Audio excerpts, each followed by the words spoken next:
Another good day for another good read. Today, book of Isaiah, chapter 13, 14, and 15.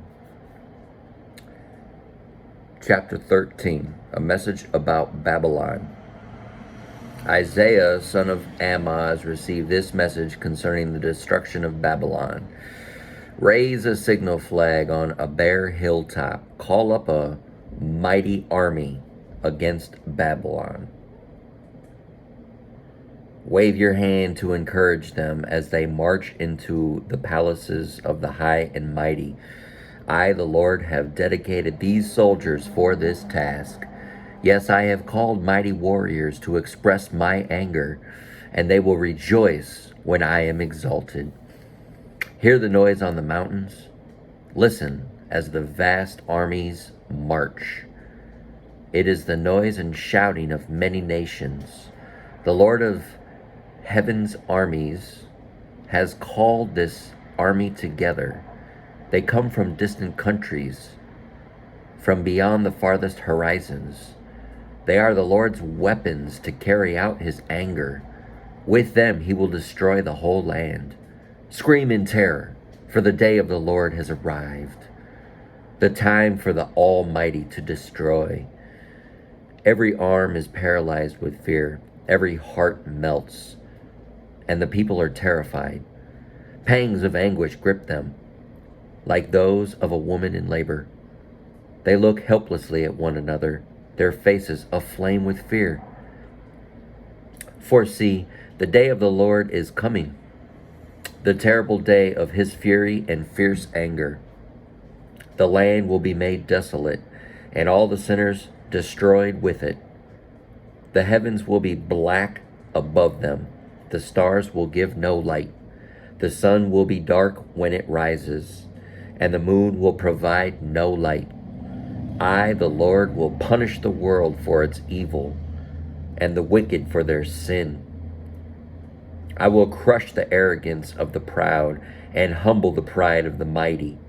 I will make people scarcer than gold, more rare than the fine gold of Ophir. For I will shake the heavens. The earth will move from its place when the Lord of Heaven's armies displays his wrath in the day of his fierce anger. Everyone in Babylon will run about like a hunted gazelle, like sheep without a shepherd. They will try to find their own people and flee to their own land. Anyone who is captured will be cut down, run through with a sword. Their little children will be dashed to death before their eyes. Their homes will be sacked and their wives will be raped. Look, I will stir up the Medes against Babylon. They cannot be tempted by silver or bribed with gold. The attacking armies will shoot down the young men with arrows. They will have no mercy on helpless babies and will show no compassion for children. Babylon, the most glorious of kingdoms, the flower of Chaldean pride, will be devastated like Sodom and Gomorrah. When God destroyed them, Babylon will never be inhabited again. It will remain empty for generations. Generation after generation.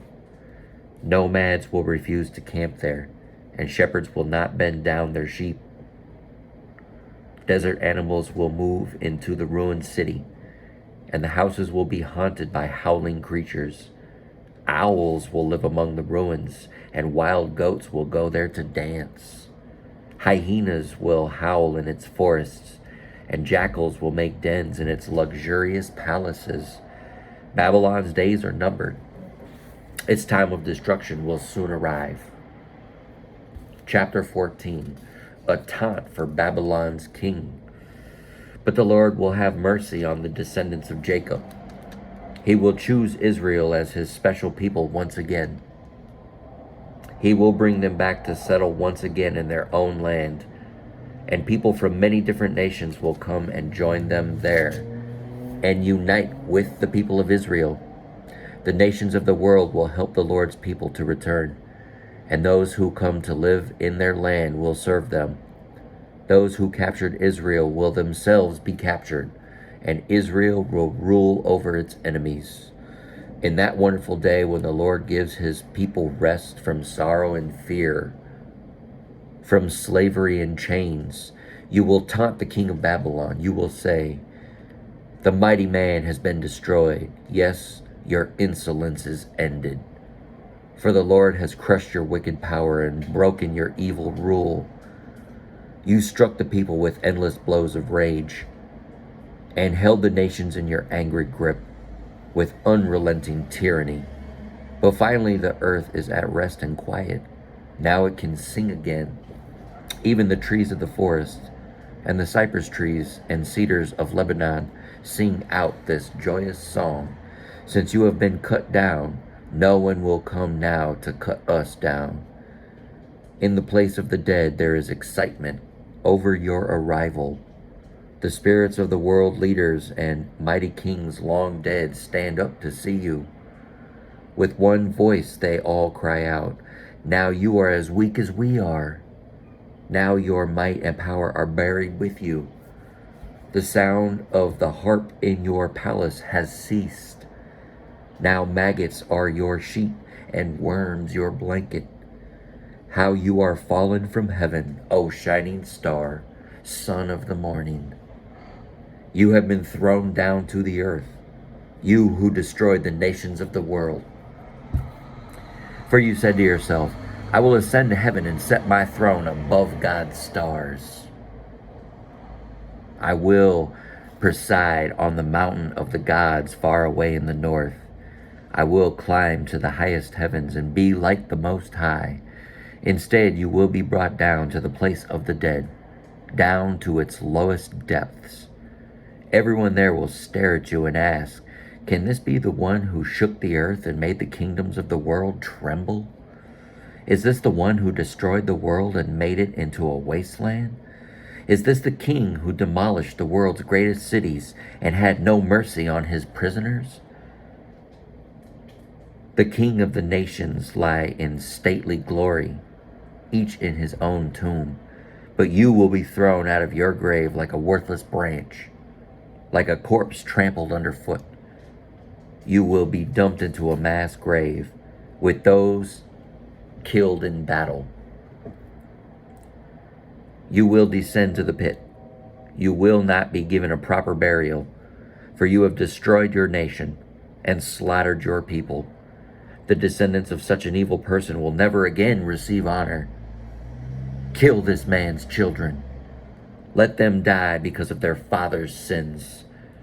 They must not rise and conquer the earth, filling the world with their cities. This is what the Lord of Heaven's armies says. I myself have risen against Babylon. I will destroy its children and its children's children, says the Lord. I will make Babylon a desolate place of owls, filled with swamps and marshes. I will sweep the land with a broom of destruction. I, the Lord of Heaven's armies, have spoken. A message about Assyria. The Lord of Heaven's armies has sworn this oath. It will all happen as I have planned. It will be as I have decided. I will break the Assyrians when they are in Israel. I will trample them on my mountains.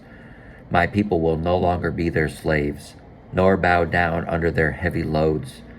I have a plan for the whole earth, a hand of judgment upon all the nations. The Lord of Heaven's armies has spoken. Who can change his plans? When his hand is raised, who can stop him? A message about Philistia.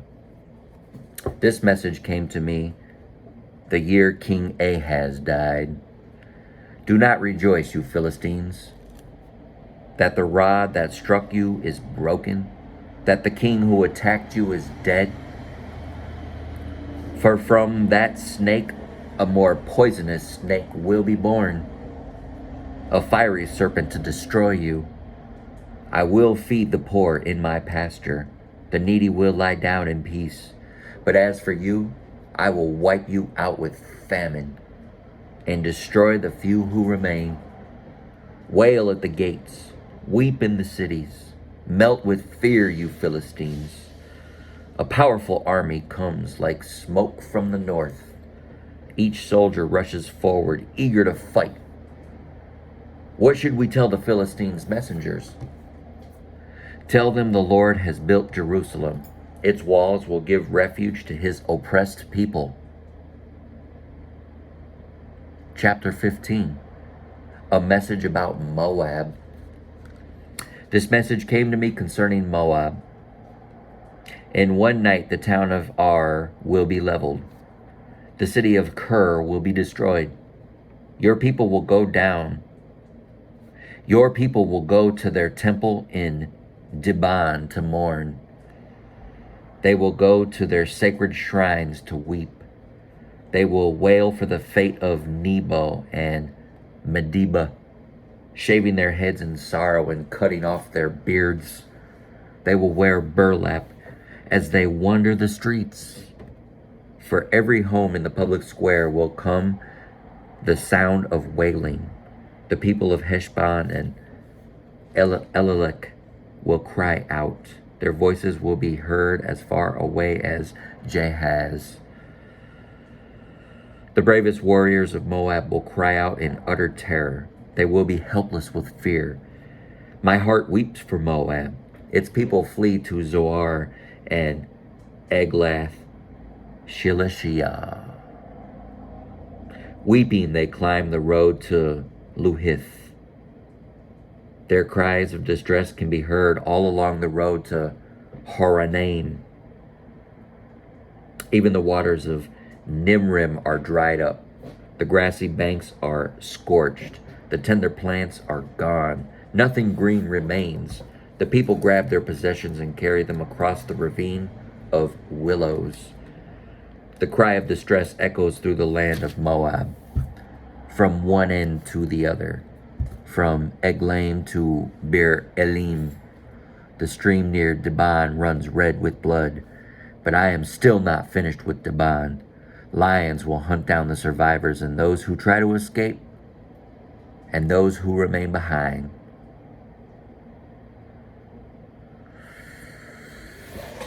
That's how it goes. But there is still hope in the message. We'll see you tomorrow in the next daily Bible reading.